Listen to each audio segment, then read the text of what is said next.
The Suns have agreed on a blockbuster trade, sending Kevin Durant to the Rockets for Jalen Green, Dillon Brooks, the number 10 pick in this year's draft, and the 5 second-round picks. Sources told ESPN on Sunday. Durant was on stage Sunday at Fanatics Fest as the Javits Center in New York when the news of the trade agreement broke, shocking fans in attendance. KD on the move. Anything can happen at Fanatics Fest, like me getting traded, but being a part of the Houston Rockets, I'm looking forward to it. Crazy last couple of weeks, but I'm glad it's over with. And you knew before, right? I had an idea, but I didn't know exactly when it was going to happen. You know, when people could just hang your career in the balance like that and just choose what they want to do with your career, it's a nerve-wracking feeling, but being able to kind of dictate what you want to do and then being with a team that values you, and I'm looking forward to it. Did you have a hand in this? Most definitely. I mean, they asked me where I wanted to go. Some of my destinations, I gave it to them, and here we are. How dangerous are the Rockets going to be now? Won 50-plus games last year, played a great season. But all this stuff takes time and work and effort and execution, so we'll see what happens. All right, great job by my girl Kay Adams there. All right, Chiney's in the building. Great to have you. How do we feel about the new studio? Oh, I love your way it. around. You're good? Yeah, I okay, like it. Good. That's what we My like friends. to hear. Stephen A., what's your biggest takeaway from this blockbuster KD trade? He's a Houston Rocket. Well, first of all, I'm ecstatic for Ime Udoka. He wanted this to happen. That's why this happened.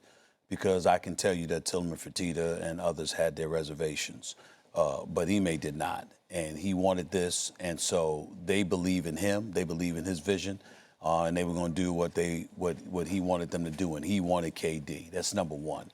Number two, I think this elevates them to championship contention, to easily one of the Final Fours in the Western Conference, if not the entire NBA. Wouldn't surprise me at all if they were in the Western Conference Finals, to keep Van Vliet. Obviously, Amin Thompson, who's a future star in this league, wasn't going anywhere. Shagun wasn't going anywhere. Jabari Smith still being there. You kept your assets. I would have loved for them to keep Dillon Brooks because I think that the pest and the troublemaker that he is, your KD, you need a guy. I think a guy like that is great for you because he doesn't mind being the bad guy and stealing some of that attention away from KD, which KD would welcome.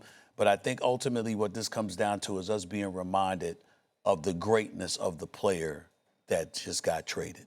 This is a dude that's in his mid-30s whose numbers are better in his 30s than they were in his 20s. And in his 20s, he was averaging 27 on 48% shooting and 35+% shooting from three-point range. And his numbers in his 30s are better.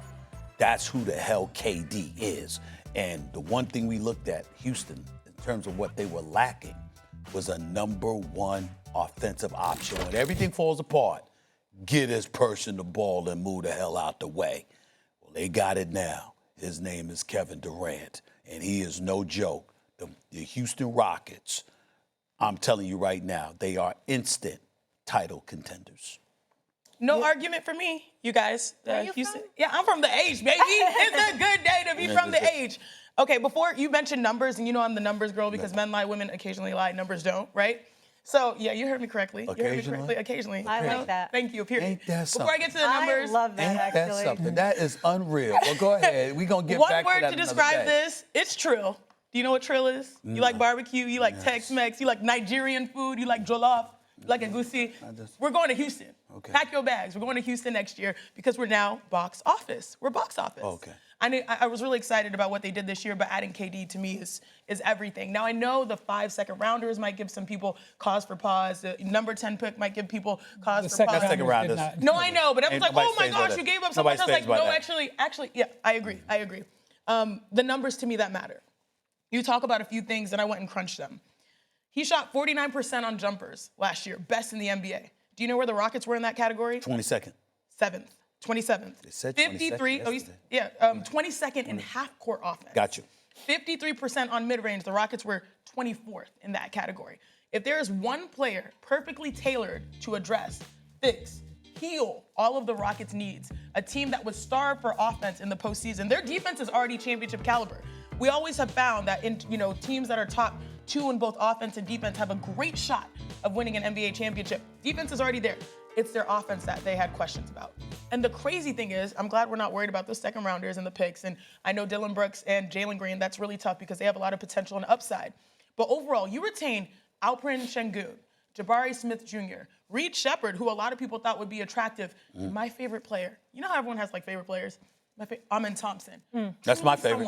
One of my favorites. Yeah. It's my favorite in Houston. He is special. You protect that, and I think the Ime Udoka factor is huge as well. He had some synergy from the Brooklyn Nets days, knowing KD, and I do think when you lose Dylan Brooks, you still have Ime Udoka's identity, that defensive mindset that holds you accountable. I mean, one thing that made me a little uncomfortable at times, it's almost like he coaches so hard like he's playing. So he'll go out there and he'll talk to other team star players to back his team up. That is that dog mentality that stays with the team even though a couple players have parted. So for Houston, we don't have a problem. Actually, we're the opposite of a problem. So last summer, the Rockets made it a very interesting trade, a trade we've never seen before. They traded some of the picks that they owned from the Nets back to Brooklyn, which cleared the way for them to tank, which they did this year. They got the 8th pick. And they got picks of the Suns. They got two picks and a swap. And as soon as that happened, people said, I think they're trying to get Kevin Durant. And all year long, the Rockets said, not really. We're not, we love Kevin Durant, but he's in his mid-30s. We got this team in the 20s. We're not really going for him. And some people thought, it's because they really want Devin Booker. I believed Rafael Stone when he said this. By the way, he said this publicly. He said it privately, too. He said it publicly because I believe that he wanted to have his young team grow. Mm-hmm. But something happened in the last few weeks. One, you're dead on. Ime Udoka, who had him in Brooklyn, Rael Ivy's on the staff. He was his teammate at Texas. He wanted him. He went to ownership and said, and front office and said, can we get Kevin Durant and get him? The other thing was they couldn't say no to the price. The price was just so low, they just couldn't say no. It's meant to say, look what they still have on their roster. So they now have optionality. They can say, let's keep letting Amin Thompson develop. Let's keep letting Jabari Smith. By the way, Tari Eason, they love Tari Eason there. He could be the guy who replaces Dylan Brooks as that key defender. So now they can get Kevin Durant, get themselves better, and still have these pieces that they can keep or trade. So the Rockets, they had this happen because Kevin Durant controlled this process. Last winter, the Warriors were ready to trade for him. And he said, I don't want to go there. And they backed off. Last week, the Timberwolves were on the verge of trading for him. Don't want to go there. I don't want to go there. And Ant Edwards could have tried to talk him into it. He did not. He said, this is not my place. KD, you do what you do. And so the price came down, the Rockets moved in. That's how you elevate yourself as a team. Mm-hmm. You buy low, and you have a great opportunity. I will say this, couple of things. Number one, I agree with Ant-Man's perspective on this. If somebody don't want to be there, you can't be trying to compel them to be there because it's a long season, it's a lot of sacrifice, and if you ain't happy where you at, then you're just inviting misery. So I applaud Ant-Man for taking that position. He wasn't wrong, number one. Number two, when you look at Jalen Green, we're not going to insult him, but I'll be damned if I'm not going to throw shade. Had that man showed up in the postseason against the Golden State Warriors and played better, this wouldn't have happened. Jalen Green showed you he ain't ready. And the rest of the Houston Rockets showed you they very well may be. When you look at Van Vliet, this is a champion.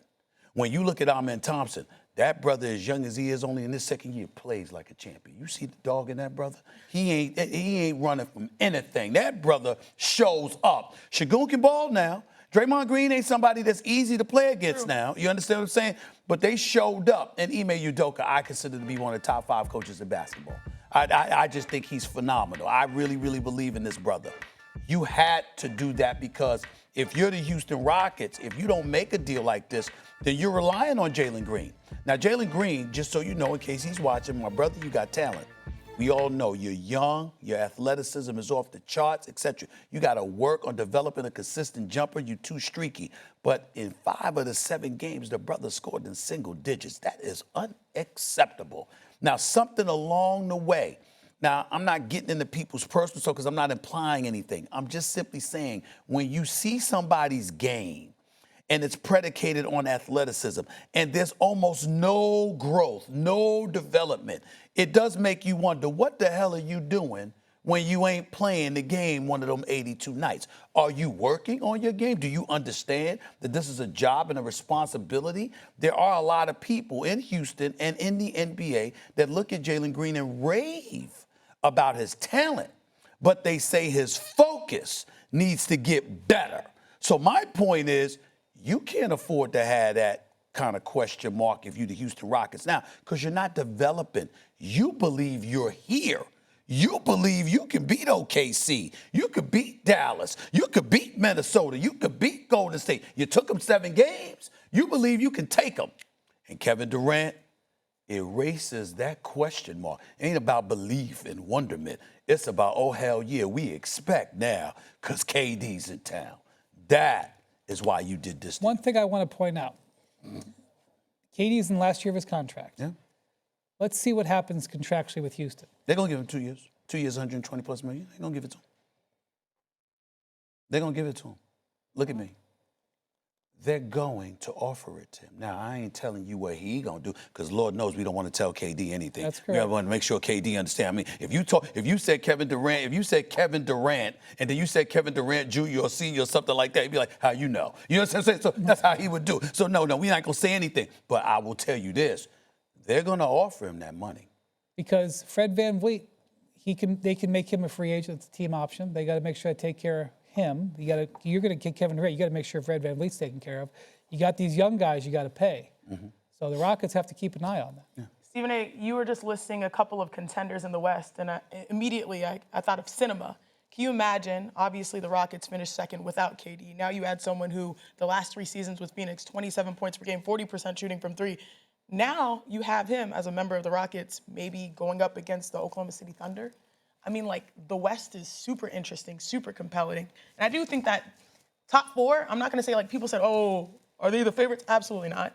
I don't like to, ordain someone before we see them play. No. But the Rockets definitely got better in the West. Oh, yeah. They went, and we have to go. I'll leave you with this. Their title odds went from 8th in the West to 2nd shortest odds, tied with the Cavs, only behind OKC, according to ESPN Bet Sportsbook.